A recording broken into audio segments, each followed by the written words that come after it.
Pessoal, uma coisa é fato. A CPI do INSS ainda vai estar muito o que falar, mas muito mesmo. É fato que o Lula perdeu a presidência. Perdeu também a relatoria. Os senadores, que já contavam com a relatoria, a presidência e alguns outros do espectro do PT, disseram que se dane o Lula. Não articulou, deixou a oposição ganhar, não somos nós que vamos defender o PT que se vire. Por exemplo, o Omar Aziz e o Renan Calheiros falaram isso. Agora, mais um presente para a oposição contra o Lula. Pois é, o relatório de um processo que foi impetrado pelo PT lá no STF caiu na mão do ministro Dias Toffoli. O Dias Toffoli disse que não caberia a ele julgar esse processo, pediu para redistribuir. Todo mundo contava que ia cair na mão de quem? Do Moraes. Mas na redistribuição caiu na mão do André Mendonça. A oposição delirou com isso e o governo ficou desesperado. Dá uma olhada, agora o André Mendonça falou: CPI, vocês estão investigando aí quem roubou os velhinhos, quem roubou os aposentados? Tá aqui, ó. Estou entregando o processo para vocês.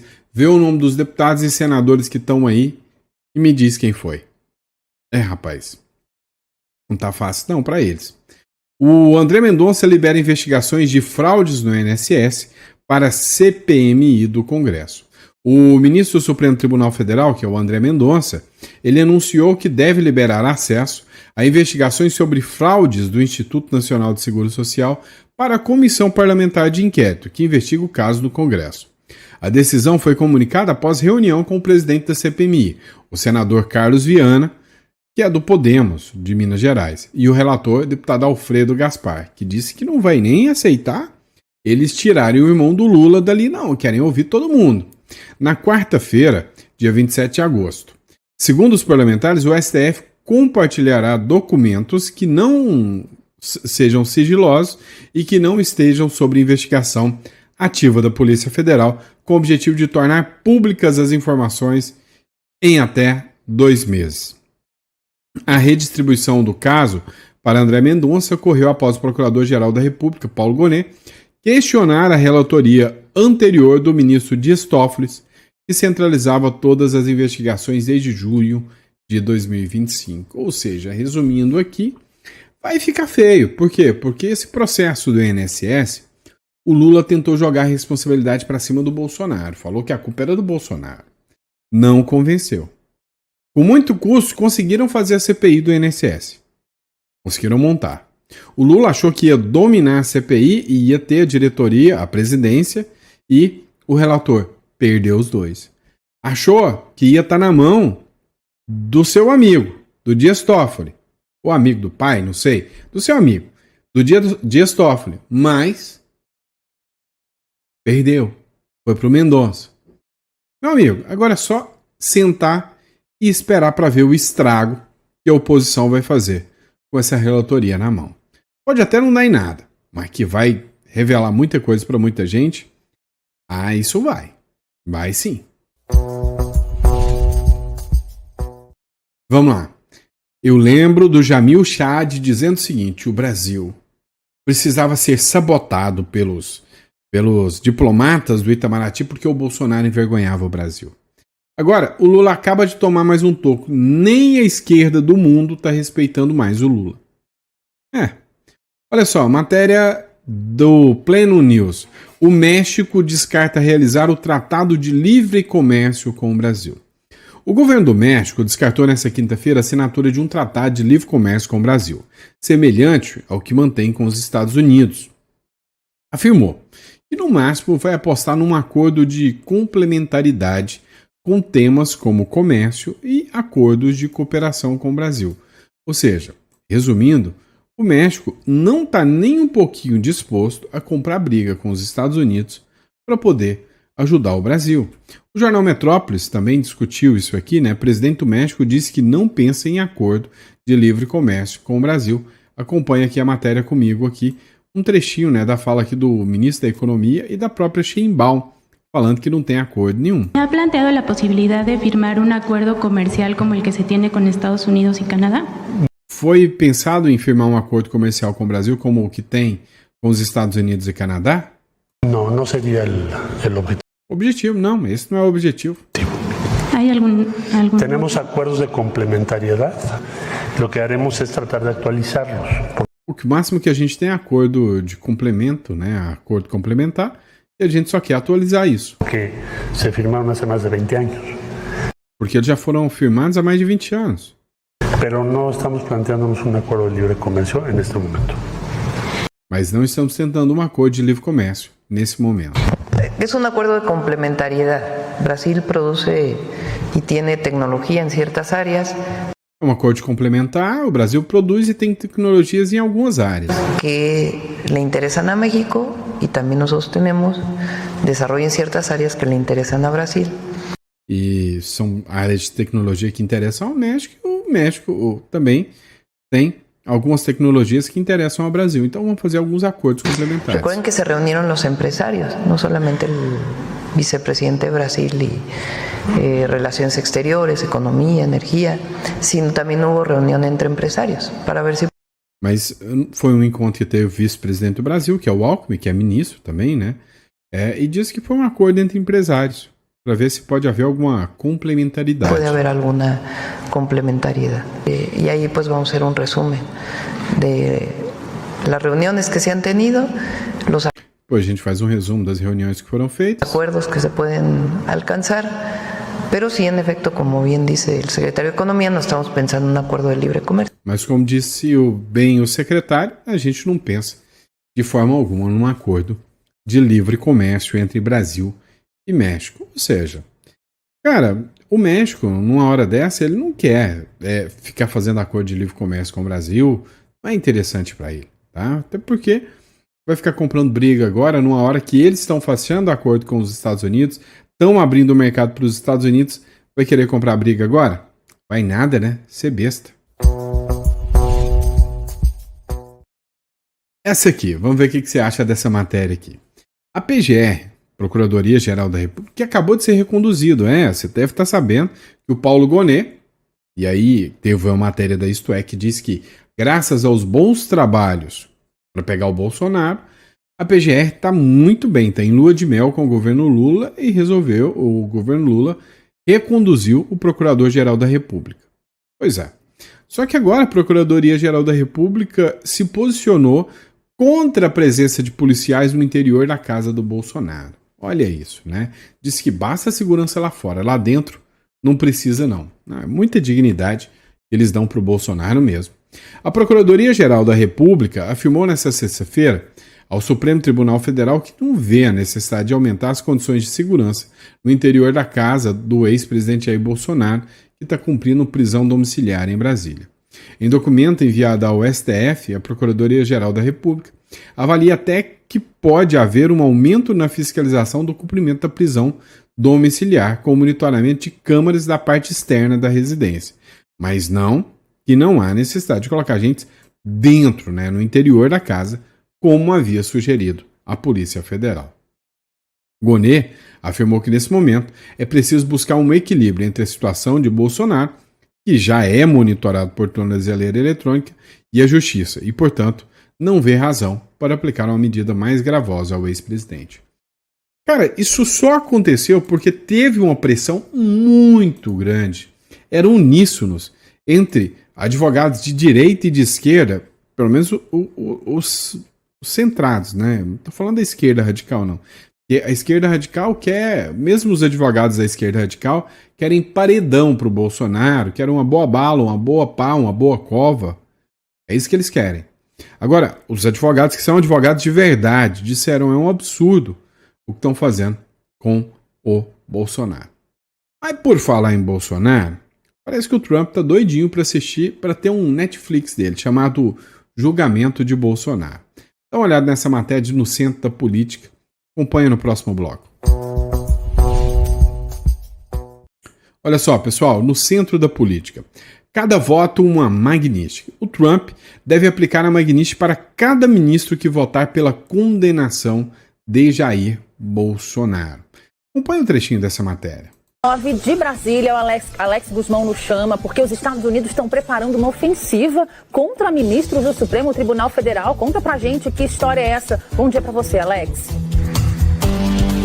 Bom dia, Cíntia, Patrícia, Felipe, quem nos acompanha aqui no Bora, né? E bora com essa informação exclusiva, informação apurada pelo nosso colega repórter Túlio Amâncio, aqui da Band Brasília. E de acordo com essa apuração do Túlio, os Estados Unidos já articulam, né, aplicar a lei Magnitsky contra ministros do Supremo Tribunal Federal, em específico da primeira turma do STF, que votarem contra, né, o ex-presidente Jair Bolsonaro. Na realidade, que votarem pela condenação do ex-presidente, ele que é alvo dessa denúncia, juntamente com outras 7 pessoas que seriam integrantes, de acordo com as investigações da Polícia Federal e também da denúncia da Procuradoria-Geral da República, seriam responsáveis pela organização, pela coordenação da chamada trama golpista, né, nesse processo sob suposta tentativa de aplicação de golpe de Estado no Brasil. De acordo com essa apuração do Túlio Amâncio, na semana que vem, pelas redes sociais, já deve haver manifestação nesse sentido por parte do secretário de Estado Marco Rubio e também do vice dele, Christopher Landau. Ainda de acordo com a apuração do Túlio Amâncio, a AGU já articula a defesa dos ministros do Supremo Tribunal Federal com escritórios de advocacia, um escritório contratado nos Estados Unidos para fazer a defesa dos magistrados brasileiros. E também, ainda em relação às sanções dos Estados Unidos, né, além da lei Magnitsky contra o ministro Alexandre de Moraes e também cancelamento de vistos, a gente tem a questão do tarifaço de 50% sobre os produtos brasileiros que são exportados para os Estados Unidos. O presidente Lula já autorizou o Itamaraty a iniciar o processo para eventual aplicação da lei de reciprocidade econômica. Isso significa dizer que o Itamaraty, Ministério das Relações Exteriores, já acionou a CAMEX, que é a Câmara de Comércio Exterior, que terá 30 dias para estudar, para analisar possíveis argumentos jurídicos que justifiquem a aplicação de sanções econômicas também por parte do Brasil contra os Estados Unidos. A gente lembra que também o Brasil não pretende deixar essa possibilidade de negociações. O presidente Lula cita, inclusive, sempre as ações do vice-presidente Geraldo Alckmin, que também é ministro da Indústria, Comércio e Serviços. Se a CAMEX concluir que é possível, sim, a aplicação dessa lei de reciprocidade econômica, é formado um grupo no espectro também da Câmara de Comércio Exterior para analisar, junto com outros ministérios, a aplicação ou não de sanções a partir da lei brasileira de reciprocidade econômica, ou seja, já que fomos taxados em 50%, abrir a possibilidade também de ser recíproco, ou seja, taxar a importação aqui no Brasil de produtos norte-americanos. Voltamos com vocês em São Paulo. Agora você para pensar, o brasileiro tem porcaria nenhuma de poder de compra. Enquanto um Corolla usado no Brasil custa 140 mil, lá nos Estados Unidos custa 9 mil dólares. O mesmo Corolla. Agora pensa, nós já ganhamos muito menos que eles. O Trump vem, aplica a lei da reciprocidade, o Lula, só vai sacanear o brasileiro. Agora, uma coisa é certa, vai ser um evento inédito ver um presidente americano assistir um julgamento dentro, né, da Casa Branca com o filho do cara que está sendo julgado. Cara, isso vai estar nos livros de história. Para pensar. Isso vai dar filme. Sabe aqueles filmes de Hollywood? A hora que tudo isso passar, a hora que essa tempestade passar, vão ter filmes falando sobre isso, porque isso aqui, você está vivendo um filme ao vivo. Você nunca imaginou na sua vida ver uma loucura como essa. O presidente dos Estados Unidos assistindo um julgamento de um cara aqui do Brasil, quem sabe até com um míssil chamado Magnitsky apontado para o Brasil, falando: votou? Ponto. Votou de novo? Ponto. Meu amigo. O jogo tá brincadeira não. Até o UOL tá falando sobre isso. Quer ver? Vou te mostrar no próximo bloco. Pois é, né? O ponto tá tão interessante que até o UOL já falou sobre isso. Dá uma olhada aqui, ó. escalando. O Eduardo Bolsonaro e o Paulo Figueiredo acompanharão de Washington, a convite do governo Trump, o julgamento de Bolsonaro. Será que o Brasil sofrerá mais retaliações? Ou melhor, será quais retaliações virão, né?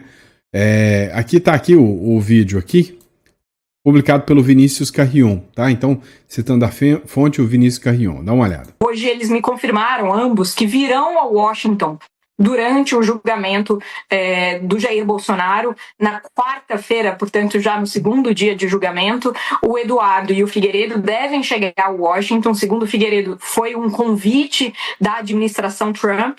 E o Eduardo disse que eles vão, sim, abastecer a Casa Branca com informações sobre o desenrolar do julgamento. Mas eles se recusaram a me contar com quem que vão se encontrar, quem são as pessoas, onde estarão. O que a gente sabe é que é possível que ambos fiquem na cidade até o fim do julgamento, que está previsto aí para o dia 12. E há, de fato, uma grande tensão, Diego, porque tanto do lado dos bolsonaristas quanto do governo Lula, existe aí uma percepção de que é muito provável que tenhamos, que vejamos novas ações dos Estados Unidos em relação ao Brasil, conforme vá ficando claro aí o placar em relação ao julgamento do presidente Bolsonaro. E ele próprio, né, segundo os nossos colegas apuraram aí em Brasília, ele próprio acredita que vai ser condenado, né? Hoje eles me confirmaram. Não é que ele acredita que vai ser condenado, ele sabe que vai ser condenado, né? Todo mundo sabe, mas todo mundo sabe. Hoje, o judiciário brasileiro já não dá mais, já não faz surpresa para ninguém mais não. Todo mundo sabe o final, né, da decisão que chegará até o Bolsonaro. Próximo bloco. Acaba de sair uma denúncia grave demais na Globo, de interferência direta do ministro do Supremo Alexandre de Moraes, né, em relação ao Hugo Mota. E a gente vai falar no próximo bloco sobre isso. Pessoal, dá uma olhada nessa notícia aqui. Moraes ligou para Mota para que projeto anti-STF não seja pautado.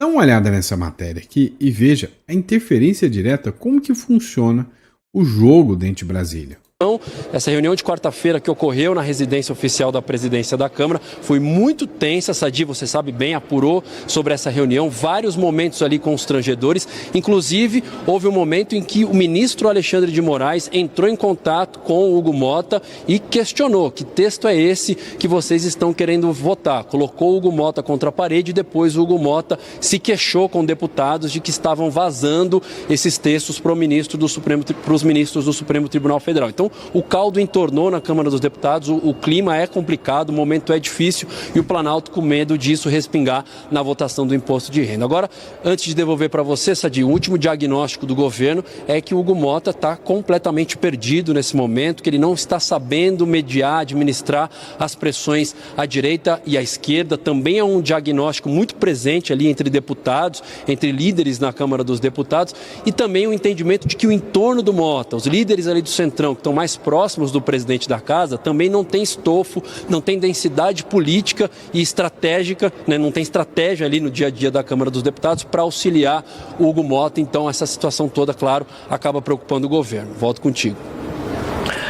Uma apuração, né, Balza, de que durante a reunião ali, eles estavam no meio da discussão quando o Hugo Mota recebe essa mensagem de um integrante do Supremo, tipo, o que é isso aqui?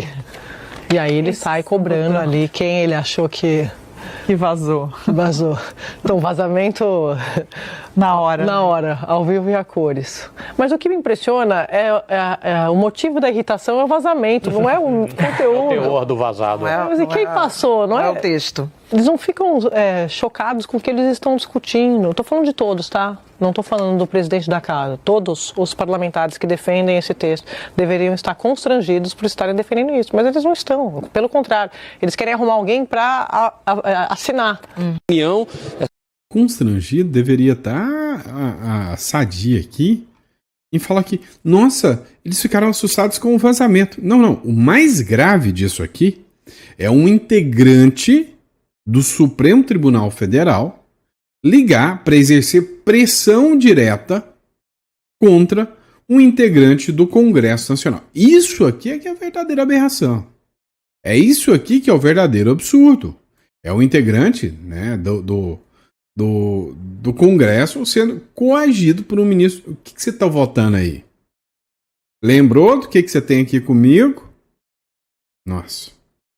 Agora a gente começa a entender por que o Brasil está chegando onde está mesmo. E o duro é que existe gente que, sabe, apoia isso aí. É uma verdadeira aberração. Pessoal, dá uma olhada nessa matéria aqui, tá? O governo Lula, ele recusou entender que o crime organizado no Brasil são grupos terroristas. Dono de mercadinho, não, assuste. Dono de mercadinho é morto por facção criminosa a tiros.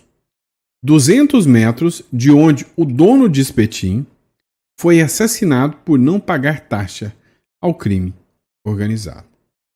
Como é que está funcionando em alguns lugares do Brasil? Tá? Como que funciona? Assim, eles chegam e eles pedem aluguel extorsivo só para você atuar naquele lugar. Você está vendendo espetinho na rua. A facção chega em você e fala, ó, a partir de hoje, todo dia tal, você vai me pagar R$3.000 para você poder vender aqui. Se você não me pagar, você não me vende aqui. E se você falar que não vai vender, já era. Acabou. Nós vamos te matar. Vamos tirar sua vida. É assim que funciona. Hoje é assim que o crime organizado atua no Brasil. E aí, esse aqui é uma vítima disso, né? Dono de mercado, só queria sustentar sua família, só queria sobreviver, só queria cuidar da sua família, e é isso que sobra para ele. O Boris Casoy fez um vídeo. Nesse vídeo, né, ele fala assim, ó, a soberania do crime organizado. Jornal do Boris Casoy. Eu sou fã desse cara. Isto é uma vergonha. Países bandidos dentro do Brasil. Mega operação revela que a imprensa denuncia há tempos a infiltração e crescimento do crime organizado em diversos setores da sociedade, inclusive no aparato estatal. Acompanhe o Jornal do Boris de segunda a sexta, ao vivo, nas 8 da manhã. Para quem não segue o Boris Casoy, Alexandre Garcia, são figuras, né? Sabe, são ícones do jornalismo brasileiro. Dá uma olhada. Foi a época de ouro que existia gente boa no jornalismo ainda. Dá uma olhada. Se bem que hoje ainda existe muita gente boa, né? Pode ser hipócrita, não. Quando você olha Constantino, quando você olha Lacombe, Ana Paula Henkel, tem muita gente boa. Cristina Grêmio, né? Mas dá uma olhada aqui. Boris Casoy. A operação contra o PCC mira Faria Lima e setor de combustíveis. Ninguém sabia disso no governo, ninguém sabia disso no Ministério da Fazenda. A operação é meritória. Mas a gente olha e tem algumas perguntas para fazer. Por que só agora? Por que se deixou chegar até esse nível? Quem se omitiu? Quem ajudou o PCC? Quem é que não percebeu o nível de infiltração que a imprensa, inclusive nós, denunciamos há anos? E aí veio o Lula, vão aí dizer que foi uma operação perto da eleição maravilhosa, nós e tal. Vem o Tarcísio, vai dizer também, olha, nós em São Paulo. Não é nada, é uma operação, vamos ver se é só cinematográfica. Vamos ver se ela... Eu acredito que essa operação possa dar resultados. E o Lula fica falando em soberania, não, porque nós vai combater os Estados Unidos. O Brasil não tem soberania nem dentro do país. Se tiver soberania, presidente, dê uma voltinha, não precisa ser de noite, dentro do carro, numa favela no Rio de Janeiro, que eles chamam de comunidade. Vai lá numa comunidade, qualquer uma, entra com o seu automóvel lá para ver o que acontece. Entra sem licença numa comunidade. Esse pessoal tem um país ilegal dentro do Brasil. Eu ficar falando em soberania é uma enorme bobagem, porque nós não temos soberania aqui dentro. Não temos soberania sobre nosso território. Está lá o crime organizado. E vai aumentando. Como vai aumentando esse PCC e tal? Eles têm dinheiro, tem que fazer alguma coisa com o dinheiro, vão aplicando, recebendo mais, multiplicando. Nordeste, Norte, eu vou repetir, é uma coisa absurda. E a gente ainda vai ver mais coisas. O pior, eu tenho medo de uma frase minha mesmo. Daqui a 10 anos nós vamos ter saudades de hoje. Eles estão chegando no poder. Eu desafio o governador Tarcísio a dar uma voltinha às 9 horas da noite em volta do palácio dele, no Morumbi. Quero ver. É aí que a gente fala em soberania, em polícia, em segurança, em direitos do cidadão. Eu torço, como você, como todos nós, para que isso seja um bom começo. Aí precisa mudar a legislação, coisa que o PT não gosta. A esquerda brasileira é contra o aumento de penas, e por isso é responsável por esse crescimento do banditismo, porque o cara sabe que não vai ser punido, o cara sabe, aposta na impunidade. A maior operação contra o PCC mira Faria Lima e setor de combustível. Pois é, pessoal. Teve um comentário aqui que me chamou a atenção. Ó, temos leis mais que suficientes para prender todos por mais de 100 anos. O que não temos é vontade, é convicção. Veja a jurisprudência dos tribunais. Veja a atuação dos juízes nas audiências de custódia. Veja a atuação dos defensores e do MP. Veja o papel do CNJ, Conselho Nacional de Justiça. Vejam os alunos de Direito sendo doutrinados no primeiro período da faculdade. Olhem para isso. Chegarem e chegarão, né, à raiz do problema.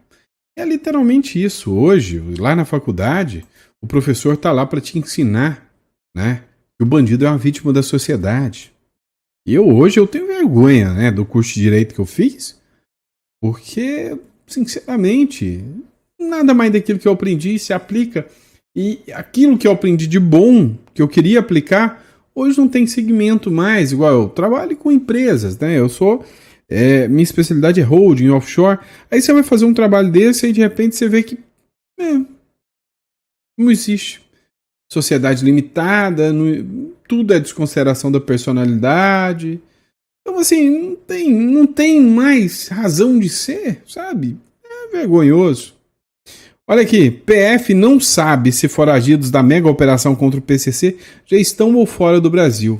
A mega operação dessa quinta-feira mirou a infiltração do PCC no setor de combustíveis e cumpriu apenas 6 dos 14 mandatos de prisão expedidos. Ou seja, 8 deram linha. Apesar da falta de informação sobre a localização, Rodrigues ressaltou que a PF tem capacidade para realizar uma busca global pelos alvos. Só que ninguém sabe onde ele está. Abre aspas, a Polícia Federal trabalha com toda a sua rede de parceiros, não só no Brasil, mas também no exterior. É importante lembrar que a Polícia Federal tem adidâncias em todos os países da América do Sul, tem adidâncias nos 5 continentes. Participamos do Ameripol, do Europol, da Interpol, do Afirmou, Diretopol e tudo mais pol. Não vai resolver, tá? O crime organizado hoje, né, já assim, toma conta de tudo, né? E aí, né, hoje a expectativa, né, a suspeita é de que tenha ocorrido vazamentos. Olha só, esse aqui é um trecho, né, dos caminhões que foram abandonados pelo crime organizado. Os motoristas, deram linha. E deixa eu te contar uma coisa. Talvez a maioria desses motoristas também são pais de família, não tem outra opção, não sabe o que está fazendo. Está só trabalhando. E aí, se alguém tiver que ser preso, vai ser o coitado do motorista. Porque o cabeça já deu linha. E se for pego também, sai na audiência de custódia. É isso que virou o Brasil. Então, né? Como diria, como é que é a palavra? Isto é uma vergonha. Obrigado, pessoal, pela confiança, pela credibilidade. Sempre um prazer e uma honra poder estar aqui participando de mais um editorial com vocês. A gente volta, tá? Amanhã de manhã com mais um editorial. Um grande abraço, fiquem com Deus. Eu vejo vocês na próxima. Grande abraço.